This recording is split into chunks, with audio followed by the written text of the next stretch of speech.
Good afternoon, everyone. There will still be people joining in. I think somehow for the afternoons, people are a little bit late, but that's okay. I just say good afternoon to everybody. Once again, welcome to our beautiful JNForever family. It's become like a family. We get together once a week, and it's just been the most wonderful thing to do during, the lockdown. And I mean, how wonderful is it now to be a little bit, out and about and be able to go and have a coffee, sit down and have it in a cup and not in a takeaway, and you're trying to balance your dog and your cup, and it's such a mechaya to sit down. So you start to appreciate the small things in life when you haven't had them for a while. Just all remember to please type in your questions or your comments at the bottom, and we'll definitely get to them at the end. You all know by now, I'm Jackie Chait. I'm the Legacy Manager for JNF Victoria, and leaving a bequest is an incredibly benevolent and meaningful thing to do for yourself, for generations to come. And now that we can meet in person, let's do that. In addition to our guest speaker, a special welcome always to our beautiful Executive Director, Lana Maisels, for being with us, and to Ellie Lederman, who's also joining us from Israel. Ellie is an entrepreneur, a specialist in social impact organizations, and Tikkun Olam, a fellow Australian who made Aliyah. Welcome, Ellie, and thank you for being with us this afternoon as well. And now to our wonderful guest speaker, Rabbi Guy Avihod, but he has said that I could call him Guy, who's literally woken up before I think I've got the word wrong. Is it a Tarnagolet? Yes, okay. Yeah, Tarnagol. Well, Tarnagol. You've woken up to wake up the Tarnagol, so that everyone... That's right. So thank you so much for being here and waking up so early to join us. With the time change, it's really, really early for guys. So thank you so much. So Rabbi Guy was born in Israel and grew up in the United States. In addition to his obtaining his rabbinical smicha, he has a BA, an MA in political science, and an MBA specializing in social business.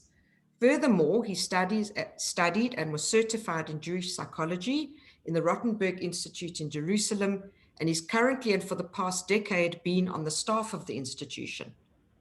He is amongst the leading experts in mental health in the state of Israel and has lectured worldwide on the subject. Guy co-founded Shaf Yatif, that's correct, Shaf Yatif? Yep. The first yeshiva specializing in people with mental illness. And he found his place in the mental health world when he was studying in Kollel and reached out to learn with people with mental illness, using Torah ideals as the base for their connection. And he will tell you more about this when he meets us soon. Moving forward, and in his own words, it's funny, I studied Torah for years, but later moved into the real Jewish business, clothing. I love that. So following Shav Yatif and together with Eli Lederman, they established the innovative social venture Haboidim, a second-hand store serving as a vocational rehabilitation environment for people on the road to recovery. This innovative and trailblazing work in the field of sustainable philanthropy combines social business element with therapeutics. This concept has been widely featured in the Israeli media. Guy is married with 5 children and lives in Jerusalem. And now over to Guy. Thank you very much. Appreciate it. It's a pleasure for me to speak to you, and it's very honoring for me to be back in Australia, because as I will get to a little later, this is where the idea of Haboidim, which is what you see behind me on my virtual screen. It's not real, it's virtual. And that this is where the idea was born, from a trip that I took with Ellie, and we were riding around on our bicycle and thinking and learning about social businesses and looking at the environment and beautiful things that are done in Melbourne. And the idea of expanding to a vocational workplace for people with mental illness, that's where it was seeded. So it grew out of there. So it's a pleasure for me to come. I appreciate JNF, which has been instrumental in helping us achieve our goals. And I've been following JNF Melbourne, JNF Australia, and the ventures over the past decade almost, and the beautiful things that are done, and it's really amazing.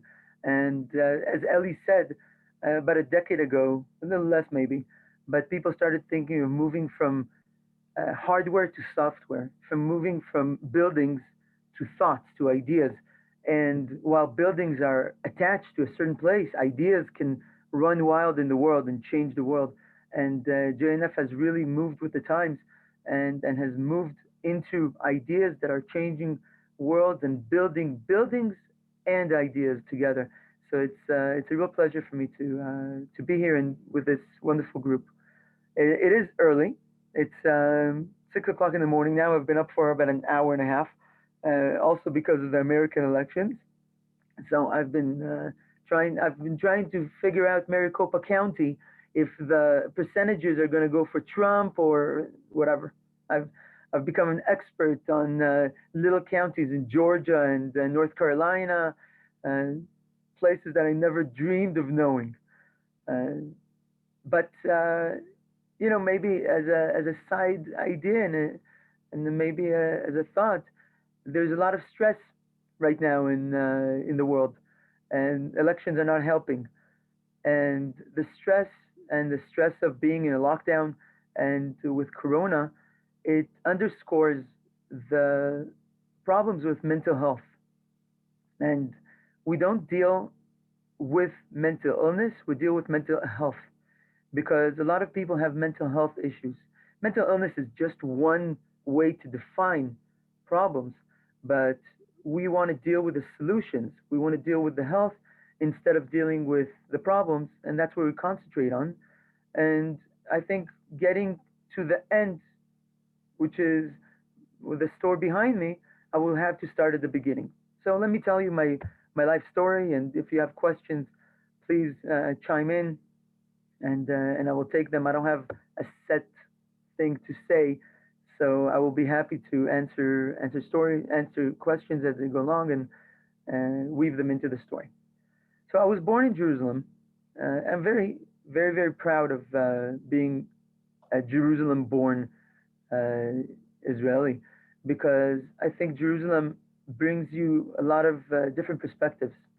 There's religious, non-religious, there's Jews, there's Arabs, there's even Christians here, and people are interwoven into a place where you have a lot of points of view. You don't only look at things from your own small, homogeneous point of view.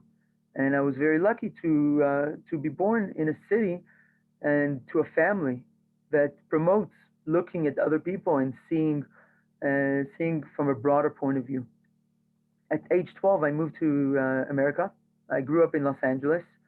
LA is very similar to Melbourne. I remember when I was in Melbourne, I said, I love Israel. I would either live in Israel, LA, or Melbourne. It's like it's very similar, same kind of attitude, laid back, nice, sunny, and happy. People are nice and good, not very tough. It's partly the weather and partly just being spread out and open. And with an open place like Los Angeles, it further opened my eyes to seeing people as an Israeli in America and as being younger than everybody around me. I skipped a grade when I was young, so I was always a year behind my classmates. So it always made me feel like I'm on the outside a little bit, like a little bit of an outsider, younger than everyone, and then Israeli in America, then later on an American sort of in Israel. I always felt like I'm on the outside, but it gave me an insight into people who are on the periphery of society, social periphery. Another thing that added to that is that my father had a business for wheelchairs, and we worked in nursing homes for many years, convalescent hospitals. And as the son of the owner, I was a salesman, and I was very happy to do customer service, but it allowed me to take my time. I didn't have to meet many quotas. I could have a little more leeway to speaking to older people who are sitting in nursing homes and listening to their stories and understanding that sometimes what they need is not the physical comfort, but more somebody to listen to them. And I really, as I always felt like an outsider. It's very weird for me that I've been in the same house now for the past 18 years in Jerusalem, and I had a schedule because I always moved around as a child, and I always like to meet people and speak to them. And when I was in the nursing homes, I had the chance to stop and sit and speak to people and listen to their stories and listen to their lives and learn from them. And I learned from the older generation when I was very very young, and it helped shape me. When when looking at people who are in nursing homes, you see that being that society is a very complicated thing because somebody can be a member of society in certain ways and very much on the outside in certain ways. And it made me aware that you can't just wait for life to come and reach you. You have to go out and be active in seeking people and seeking how to help people and how to see people, how to look for people who are sometimes out of your purview. When I graduated high school early. So I graduated at 17 because I skipped a grade. And because in Israel, you need a Teudat Bagrut, you need a certificate of high school matriculation exam or something, then to go to university. And I didn't have that. So I had to figure out a way of getting around it. So I said, before I go back to the army, I will do a year of college, year of university in the United States, and then transfer over. I actually ended up staying and doing my BA for in 3 years. So by the age of 20, I finished my BA, and I was ready to go back to Israel. I went back to the army. I served in the army as an officer, and I ended up being an officer for people who are. To, I was for people who are not fighters, for the general army soldiers, and I was the leading officer in actually educating them. I was part of the education department, which is something that I loved and something that I always saw myself as being an educator, even from a very young age. I saw myself as an educator. I did that for 3 years, and then I went to teach. I was a teacher for a year, got married. I do things very quickly. I got married at 23, a little before I was 23. My wife was young, and then I started. I had a baby right away after that. So my oldest now is 22 in the army, and so I have 5 kids, as Jackie said. 5 kids. I have 3 boys and 2 girls. After my son was born, moved. We moved to America for the business, and I finished my master's there. And I was teaching in just in the shul. I was sitting between Mincha and Arvit, and after Shacharit in the morning, I was studying and I was learning. And then I had the amazing opportunity of moving back to Israel 3 years later and attending kollel, attending yeshiva, which I didn't do when I was younger because I went to college. Then I went to the army, so I never had the yeshiva experience when I was 18. So I was happy. I was lucky to have that a little later on when I was about 28, 27, 28. I did that for quite a few years, 5 years, as I was studying for, and I reached my smicha. I took my test. I studied with the great Rav Mordechai Eliyahu, who was chief rabbi, former chief rabbi in Israel, and who was very well known for his personal touch and connection with people of all sorts of life, and that added on to what I like to do and the way I like to relate to people. So during those years, I was fortunate enough that I had parnasa, I had money, because we continued to have a business in America, and Every 2 months, I used to fly out for 2 weeks to America to work, which was challenging for myself, but I think even more so for my wife, with two babies and then three babies and four, and it was very challenging for the whole family.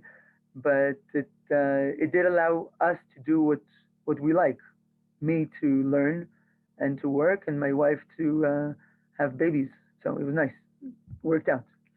Um, I ended up with 5 kids, and some people said you probably must love children. I'm like, I don't love children that much, but I do love my wife, so it works out. Uh, after I finished my smicha, I was looking to do other things, and our business waned off in the United States. We had to close the business because you can't run a business from far away for many years. And what we did, the time that we had was very lucky, but we were very fortunate to be able to establish ourselves in Israel. But then we had to do something else, and I wanted to do something meaningful with my life. During my learning, I was introduced, like I was looking to learn with other people. There was somebody sent out an email and said, there's a guy who's dealing with mental illness, and he's looking for a chavruta, learning for somebody to learn with him once a week. And I said, sure, I'll do it. I'll be happy to do it. So I was learning with this young kid, and I remember then in the beginning, we studied together for 45 minutes. He was exhausted. He wasn't used to sitting for such a long time. After 15 minutes, he says to me, how long has it been? I'm like, it's been 15 minutes. He's like, what? 15 minutes? Are you kidding me? And we sat around and we studied and we slowly studied. And I think for about 2 years, we met on a weekly basis. I remember at the end, we were learning for an hour and a half. And I'm like, okay, I have to go. I really, like, after this is after 2 years. And I said, I have to go. I have other things to do. And he says to me, what do you mean? We just started. What are we? And I'm like, are you kidding me? What do you mean we just started? We've been studying for an hour and a half. It's like, wow, it went by like nothing. And and it further made me realize that it's not the defined illness that people are dealing with, but it's what our expectations are from ourselves and from others that many times shape our lives. And I was thinking of doing something interesting, and I met a friend. I teach. That's why we have to do it now because in 40 minutes I have to teach. I teach every day Daf Yomi, Gemara. I've been doing it for 22 years, I think. I think 22 years I've been studying a Daf of Gemara every day, which has been an incredible anchor for me because whatever else is going on in the world, and think back 20 years, how many things change, and in my personal life, how many things change in 20 years or 22 years, and to have an anchor of learning every single day is something very important for me. So I teach every morning at 7 o'clock in the morning. I have a shiur, and at 8 o'clock at night, I have another shiur, same daf, different people, and it's really nice because it gives me a different perspective. It's a completely different learning when you learn in the morning with a certain group and you learn at night with a different group, and it allows me to process my thoughts and my life through learning and through Torah, which is the best thing I could wish for. Actually, a few years ago, my kids were getting older, and I said, would you like to join the DAF? And because I figured that I don't speak to them enough about my world philosophy and my philosophy of life. Because who sits down with their children and says, "Let me tell you my philosophy of life. I believe that this and that and A, B." No. I figure that what I do mostly is scream at them: "Stop beating up your brother. Stop fighting with your sister. Why don't you clean up? Why do you leave the lights on all the time? Why doesn't anybody pick up the pillows from the floor?" Those kind of things. And I figure that it's a great way of instilling in them the things that I believe through teaching, through Torah. And then that way I teach a group, but my children listen. So they listen to all my stories, which I tell once and over and over, and I repeat. But that way, it gets into their heads. And two of my children finished Shas over 7.5 years. They actually they came. I wouldn't say they came to every class, but over 7.5 years, they mostly came. And to have a milestone of actually going through Shas with their father was a great thing for them and an incredible thing for me. So one of my students at the Daf Yomi, he was in the field of mental health, uh, finding work for people with mental illness, and somebody in the Ministry of Health had an idea of opening a yeshiva for people with mental illness. And he came up to me and he said, "What do you think about that?" And I said, "Sounds interesting. What does that mean?" He's like, "I don't actually know. There's nothing like this in the world." There were groups of people coming to learn, but mostly they were sitting and drinking coffee, eating some biscuits, just passing the time, smoking a lot, and that was my idea. My idea was to actually teach, and I love, as I said, I love teaching. I love learning. It's really part of my life. But the idea was to use Torah or use the framework of a yeshiva as a tool for rehabilitation. Um, how is mental illness defined? Um, yes, I saw cancel the spotlight video and then I saw another chat, so I didn't know what to look at. Sorry, I have ADD. It's my gift. It's my gift that I got from God. That's why I can do a lot of things altogether. So that's why I finished high school at 17 and I graduated to college at 20, and then I do all these things. So mental illness, the way that we look at, we're actually very much part of mental health in Israel.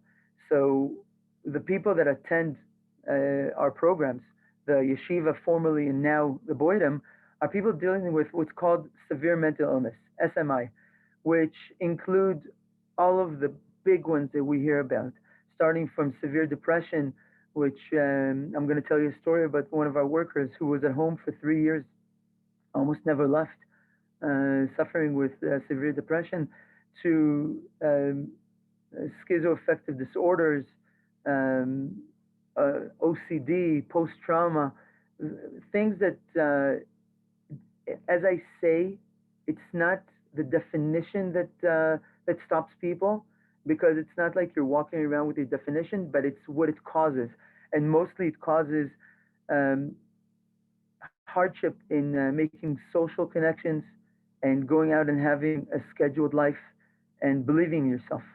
And what I wanted to do with the yeshiva is to instill self-confidence into people, and that's what I worked on. When I was teaching in high school, I said after I got married, I was teaching a high school, and I was actually teaching a very special high school of high school dropouts, and this was to prepare them for their matriculation exams. And I taught history, and I saw that their actual problem is not that they don't know, is that they don't believe in themselves to bring out the things that they do know. So for the first 4 or 5 months, I just did exercises with them to believe, so they could believe in themselves. And after that, I taught them the information that they needed for the test, and they did well. But I saw that it was just confidence. And this is what we do in our programs. We work with people on their individuality, on their confidence, and on the way that they define and see themselves. Excuse me 1 second.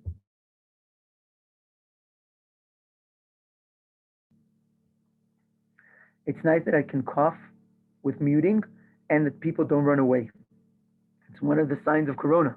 You're not allowed to cough anymore. So it's nice. And I don't have to have a mask on. So we opened the yeshiva. We researched. I brought rabbis in and social workers, and we opened the yeshiva. We started with 6 students, and then very, very quickly we moved on to 20 and 30 and 60, and then we opened another branch in Bnei Brak, and we had another 60 there, and then we opened another branch in southern Israel, and we had over 200 students in our programs using the yeshiva as a place uh, for confidence and for helping them dealing with their mental illness. And the idea was for them to build up their confidence, build up their sense of self, so that they can move on and do other things. And unfortunately, it worked a little less because it worked very well, but people felt so good that they stayed in the yeshivot for many years.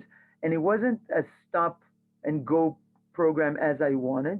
It wasn't something that they could come in and recharge and then move on. They came in, they recharged, but then they stayed, which was a little, which is less than what I wanted. But considering the fact that we tried to build programs outside in the community, it was very, very hard to build programs that will absorb them in the community. So they had less places to go. So it's not really a problem of the program. It's more of we had to work with what we had in the community. Out of that, I saw that a lot of people wanted to work, and but they, after gaining their confidence in themselves, they didn't necessarily want to go out to the community to learn in a yeshiva or a kollel. They wanted to work. They wanted to be part of working society, but they had no vocational past. They never worked in their lives. So we worked up a program. I actually opened coffee shops in little colleges, and mostly religious colleges. And we opened coffee shops, and we had a few of them that our students used to go there once a week or twice a week and work. It was our operations, and they used to go and learn how to work. And it was a good idea. It was a nice idea, but it wasn't the greatest place, because what happens in colleges, in coffee shops, in colleges, is there's a lot of very slow time, and then there's an influx of people that jump at you when they're on their break, and it's high pressure. So it didn't work as well as I thought it would. So we had to change up and think of other ideas. So we started working on different ideas. This was at the time that I met Ellie. I went to Ranana and I was a guest speaker. I dressed very nice, much nicer than this. I looked like a rabbi when I went to be a rabbi in residence in Ranana. Didn't have a hat on, but I did have a nice suit and I was very presentable. Um, and I spoke about our programs and what we do. And I met a matching soul. I met Ellie with his big heart, and most of you know Ellie Letterman, and or you heard of his amazing things. I'm not gonna start going on and on about Ellie because he's uncomfortable about these things. But I met somebody who really cared about other people and really wanted to see how we can look at other things and see how we can think outside the box and not to just go in a regular way. So he helped me first establish the yeshivot much stronger, and then try to look for vocational ideas for people who never worked or didn't have good experience in working, and how can we have a workplace for them that they can learn how to work, to have work skills, to become to work on their identity as a worker, as somebody who is able to, and then to help them find a job. So about 9 years ago, I guess it was now, or 8 years, we went to Melbourne, and we spoke about the yeshiva, and we spoke about uh, social businesses, and two things that Australia is very good with is mental health and social businesses. The Beyond Blue project did a huge thing in Australia, and it helped people speak about mental health. And social businesses is something that's built into the fabric of Australians, and I'm not sure if people are even aware of that, of how expansive it is. but this is where I went and I learned the basic blocks of the building blocks of social businesses. Give me an idea. Another thing is that I've been raising money over at that time. I was raising money for many, many years. Had to raise, I think, maybe $700,000 over a period of 6 years, 7 years, for the yeshivot to help them work out. And 200 people is not easy to maintain with budgets from the government.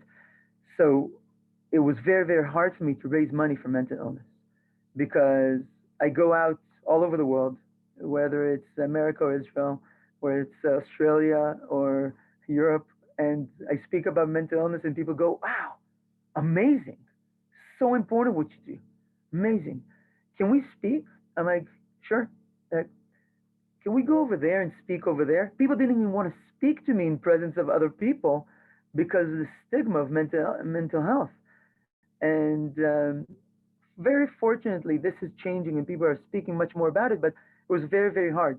People who wanted to donate money to help yeshivot didn't want to help people with mental illness. And people who wanted to help people with mental illness didn't necessarily wanted to help fund a yeshiva, because they thought of yeshiva in a stereotypical way of people maybe staying in their comfort zones and not going out and looking to expand themselves. So our yeshiva was completely different. It was a tool for people to expand themselves. So it was very hard for me to fundraise for all these years. And I wanted to look for a social business that I can build that with initial funding would be able to sustain itself mostly on its own with less help from the outside. So we started, Ellie and I, with the help of JNF, started social business. It was called Botanica. It was a beautiful, beautiful program. It was a garden shop in Jerusalem, in a newly built part of Jerusalem, the first station. And it's a place where people go out and listen to music, or used to listen to music. People go out and to restaurants, or used to go to restaurants. I remember a time where people used to go to restaurants and listen to music. It was nice. It's a good time. Uh, Maybe in 2, 3 years we'll be back, but hopefully before. But it was a beautiful place. The social business, the idea was for people to come in and work for a year and gain their vocational training, and then go out to the business world and work. And the idea was very good and terrible, because from the training point of view, we didn't have a lot of business, because people went to the first station to listen to music, to eat food, not to buy flowers or pots and plants.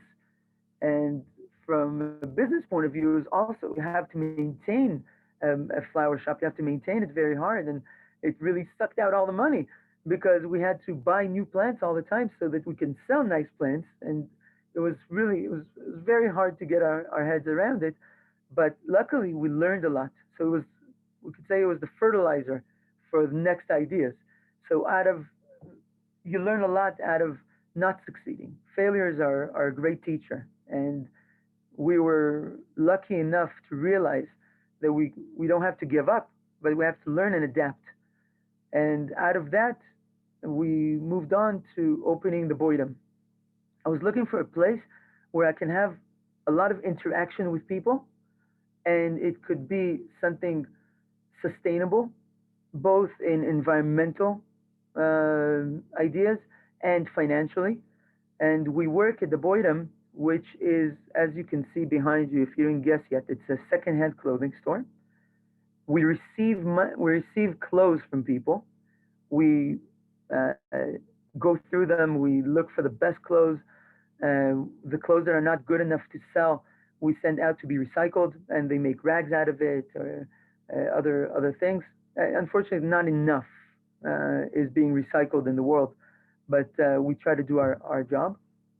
And the things that are good, we sell in the store, and we try to sell it for very reasonable prices, because we want a lot of traffic. So we have over 100 people used to come to the stores every day, and which means over 100 opportunities for our workers who are dealing with their mental illness to interact with people and to try to get over their social phobias, their problems with structure, and this is what we work on. So we have a few bottom lines. It's a multi-bottom line business, so to speak. We're a nonprofit, but we run as a business. But we have multiple bottom lines. One is the social bottom line, which is the most important, of helping people get back on their feet. And it's a year program. It is limited to 1 year. We limited ourselves to 1 year, and the Ministry of Health was very instrumental in helping us achieve those goals.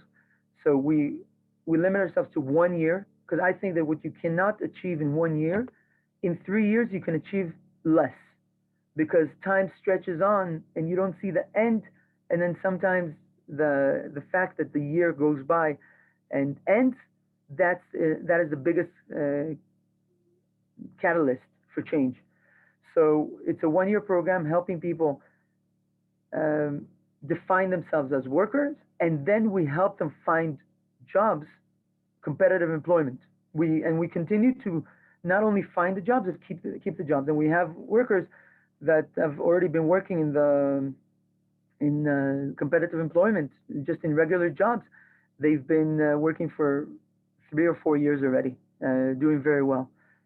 That's one bottom line. The second bottom line is the environmental bottom line, which is very important to me, because I think that we have to look outside of ourselves and see how we waste less, how we enjoy and appreciate the world more. And I think it's something that is lost. I remember when I was a kid, and some of your attendants, some of the people around here are a year or two older than me. But I remember I was born 45 years ago, and when I was a kid, if I had a hole in my sweater, I remember we used to have patches, or in my pants. You used to patch up clothes. You used to fix your shoes. You used to do this. And today, if it doesn't feel right, throw it away, buy a new one. And it's very, very hard. The shop, and the third bottom line is a business bottom line. And the business bottom line is the fact that we've had to fundraise very little over the years. We just had to fundraise for initial shop opening, and then the shop pays for itself for its usual for the daily operations by selling clothes. Unfortunately, this year has been very, very challenging, and we had to close shop for the whole time of Passover, all of Pesach, which is our high season, obviously, for people coming in to look for clothing for holidays. Pesach, Shavuot, we were closed. People changing over from winter to summer and looking for summer dresses. All of that was gone, and now we've been closed since before Rosh Hashanah, since right before Rosh Hashanah. So almost 2 months we've been closed, and we missed out again on all of the Chagim. We're missing out on people now changing from summer to winter and looking for clothes. And people, when they change, they come over more. So our top months are gone. We've lost them, and we are facing financial problems right now. We've tried to adapt, and we just opened an online store. We've been working on it for months, but we just launched it yesterday. But it's a very, very small thing, and by the time we've spent more money on it, probably we're going to have to recoup in 3 years. First 3 years, we're going to have to pay for it. But it's something. It's thinking outside the box. I can't tell you it's been easy for my mental health to think of going out and fundraising again. It's not easy. It's not something I love doing. I did it for enough years, and right now I haven't paid the rent yet. I have to. It's not like I don't want to say we have no money, but I have to think ahead of how to do it. So I'm trying to speak with our landlords to at least expand our rent, because we do pay a lot of money for renting two places, and it's been not easy for me to come in and be needy. I don't like being needy. I like independence, and being again in a needy place is not easy, and not and you can't blame it. It's a pandemic. You can't say anything. Health is first, but it's been very tough economically. How do we work at the Boydom on regular days? People come in, as I said, for a year. Our workers each have different things they have to deal with. Some don't have a schedule. They haven't woken up for a job in maybe 15 years, maybe never. Wake up for a job. So sometimes they wake up at 2 o'clock in the afternoon. It's not a when you don't have to wake up, you don't wake up. Plus medication. And a lot of times psychiatrists want to. They feel bad for the people, so they say, okay, let's just sedate you. So they take a pill and then they sleep for 15 hours or sometimes even more. And it takes out a chunk of time from their lives, but it's okay. They're as if they're happy because they don't know different. So we help them work on a schedule, and we schedule them for shifts. They start off with 3 hour shifts 3 times a week, and then we move on for more hours and more days until they're ready to work full shifts, and we help them find regular jobs. We are very cognizant of having them in their speed speak to the patrons of the shop, because it's very hard to come out and speak to people, but it's necessary in this world to speak and relate to people. So we had a worker. She was about 53 years old, and her kids left the house, and she ended up being all alone at home, in right outside of Jerusalem. She didn't leave the house for years. I think it was 3 years that she hardly left her apartment. She had a caretaker that did the shopping for her. She hardly ever left the house, sometimes never left the room, because of her fears, because of her insecurity, because of her depression. And by some stroke of luck, we were able to bring her into the Boydom. It was very, very hard for her. I remember her, we have 3 little steps at the entrance to the Boydom, and I remember her saying she stood outside those 3 steps for 10 minutes trying to build up the courage to walk in. And it was such an ordeal for her. And in the beginning, she used to hide in the back of the Boydom where we sort out clothes and not walk into the shop area, which you see behind me. She used to go all the way in the back to hide away from the world. And she used to come in and used to come out, and that's it. No interaction with people, not even with the staff so much. And slowly, we helped her open up and speak, and found a wonderful person who used to be a kindergarten teacher. And she loved people and she loved work, but it was lost inside herself somewhere. And she managed to find it out. And then we had assignments for her to overcome her problems. And her assignment was to say hello to 2 people. Now, this is a person that before the mental illness really debilitated her, she was a people person. She used to go out. She was a kindergarten teacher. You have to be with people, with kids. She loved life. And then it really hit her hard. So we had a plan for her. Every one of our workers, and we have 17 workers right now. They're at home right now. Hopefully, by next week we'll be able to come back and reopen the store. But and it has been very, very tough for them to be without a schedule. As tough as it was for us, for them it may have been even tougher.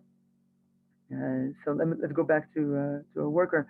So we had for every one of our workers, we have a personalized rehabilitation plan to work on either showing up on time or speaking to people. Sometimes it's a social aspect. Sometimes it's a functional aspect.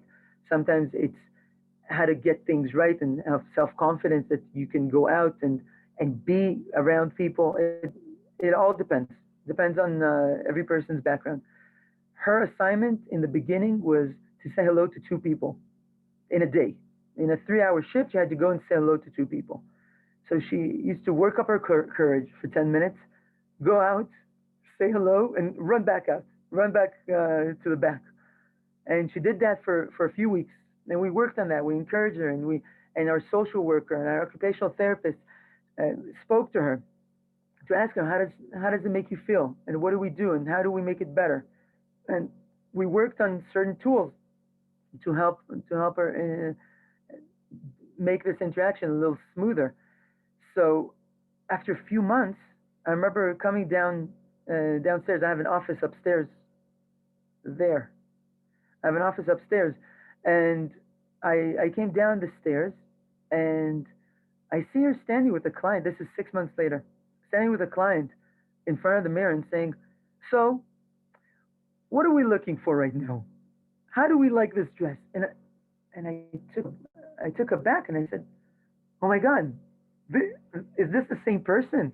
Because when processes are very slow, you see processes, you don't always see them, but then you stop, you take stock, you look back, and you say, "Wow, this person who couldn't say hello 6 months ago, all of a sudden she's with customer service and she's doing this." She finished the program. She went out. She found a job. Unfortunately, she had a relapse, and it was harder for her. But also physically, she wasn't healthy. But she did make such a difference in her life, and she found herself. And this is what we like to help people. Our shops are called Haboidim because the boidom, as many of you know, is the attic. And sometimes you put things in the attic, in the space above, like under the roof, and you put things out there and you leave them there for years, and you forget about them. And then once you rediscover them, you take them out. Maybe you brush them off. Maybe they're a little dusty. You brush them off. You take them out, and all of a sudden sometimes you have a treasure in there. But you have to look for that treasure. A lot of our workers, that's what happened to them. They were placed or placed themselves, and there's a lot of personal responsibility we speak about. It's not that things happen to people, but people have responsibility to also help themselves. And so they were placed, they found themselves in a situation where they're dusty and they're in a corner of the world, the periphery of life, and they need somebody to help dust them off, and help them dust themselves off. And many times you discover treasures. And over the past 7 years of Aboidum, we've managed to help hundreds of people rediscover themselves. We have many, many people working right now in competitive employment. We have some that went on to school to study. They wanted to go and work in a career, so they went out to study, and it's been a great opportunity for us to help people find and rediscover themselves. Corona has its challenges, and not being open in the past 9 months, being closed for over 4 months, has not been easy. Plus, when we open, it's limited, so we have to deal with the emotional effects, especially when you're dealing with mental illness. So it has a home to build on, unfortunately. When somebody is defined also with mental illness, sometimes they just let go a little easier. So we have to work more on the self-confidence and on rebuilding the people. I don't speak a lot about finances. And fortunately, I haven't had to speak about finances in the past 5 or 6 years because we've been self-sufficient, but that's also an issue. And it's a real business. 80% of our money comes from selling clothes.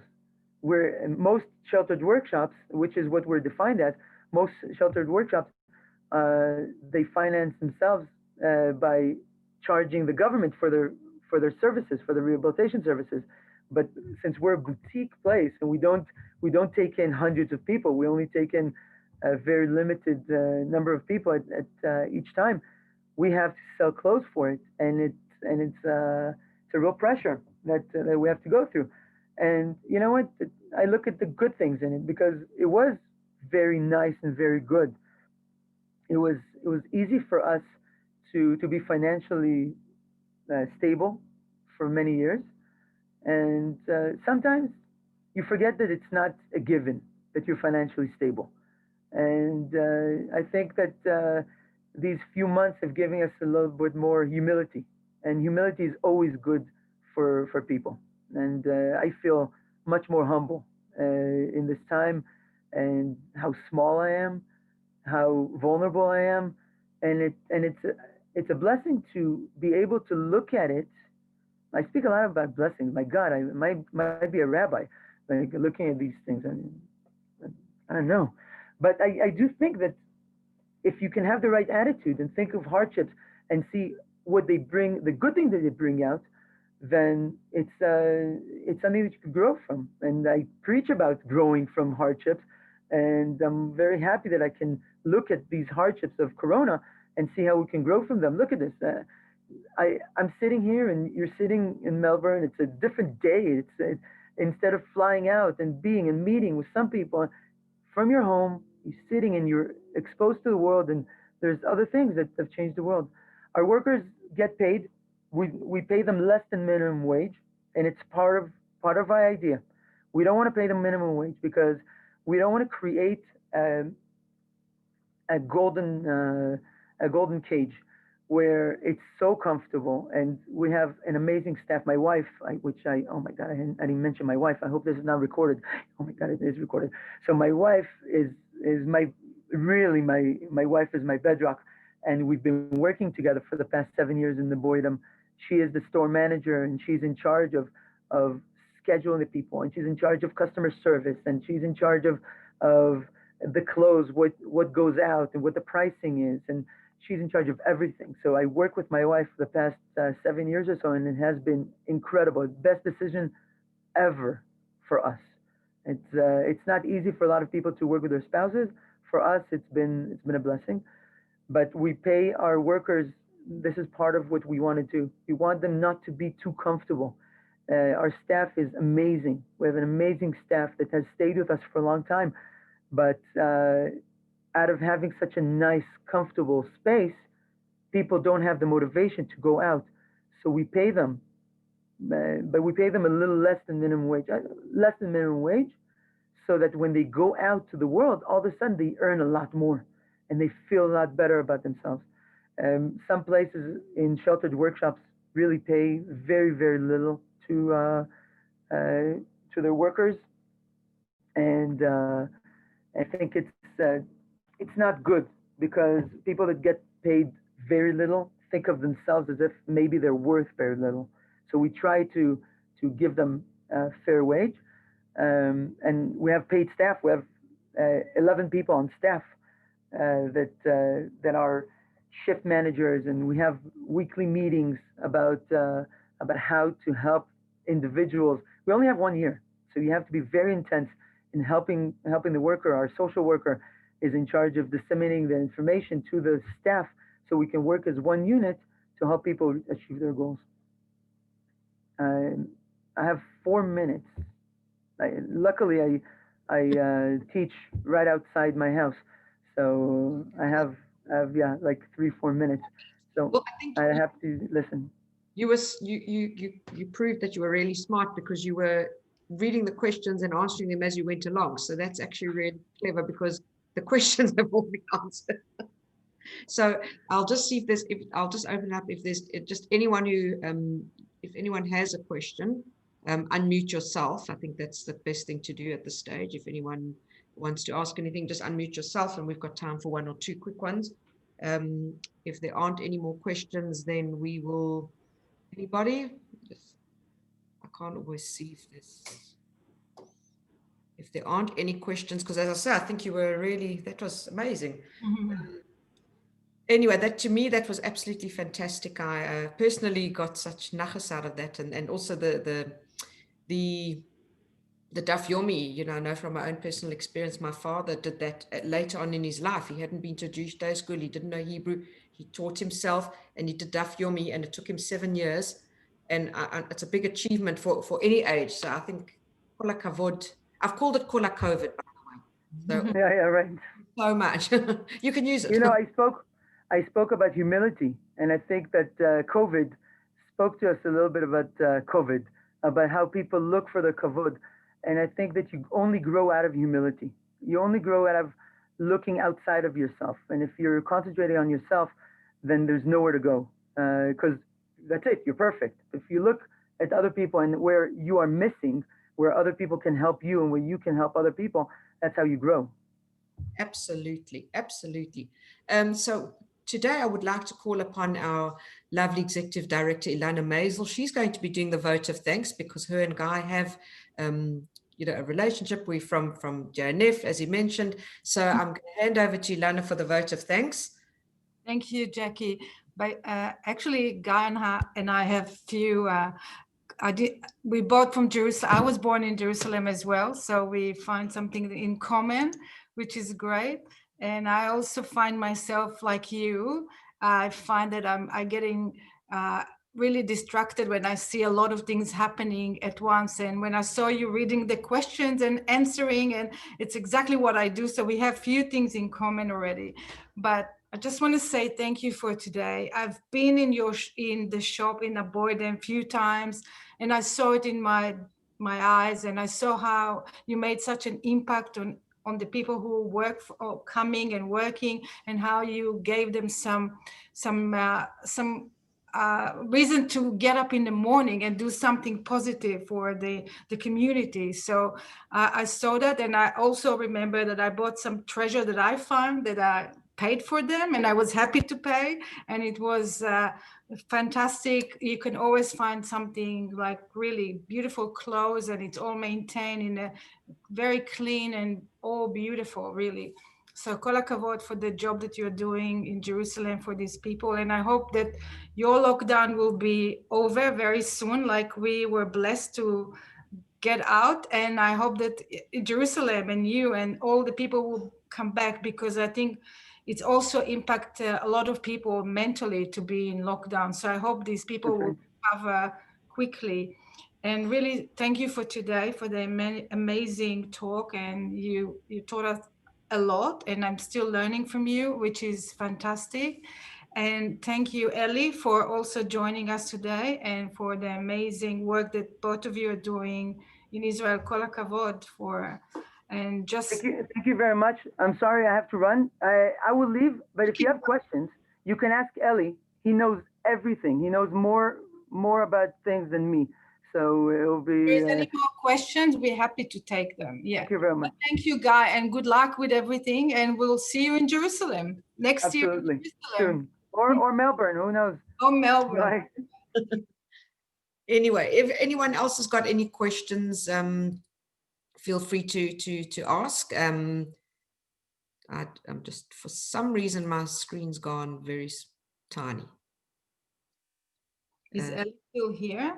I think that Ellie's there. I'm just trying to.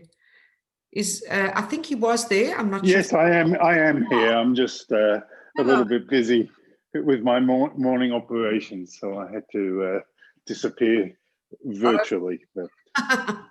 Okay. Well, did you want to hi anyone? Say hi to Ellie. Does anyone else ever have any further questions?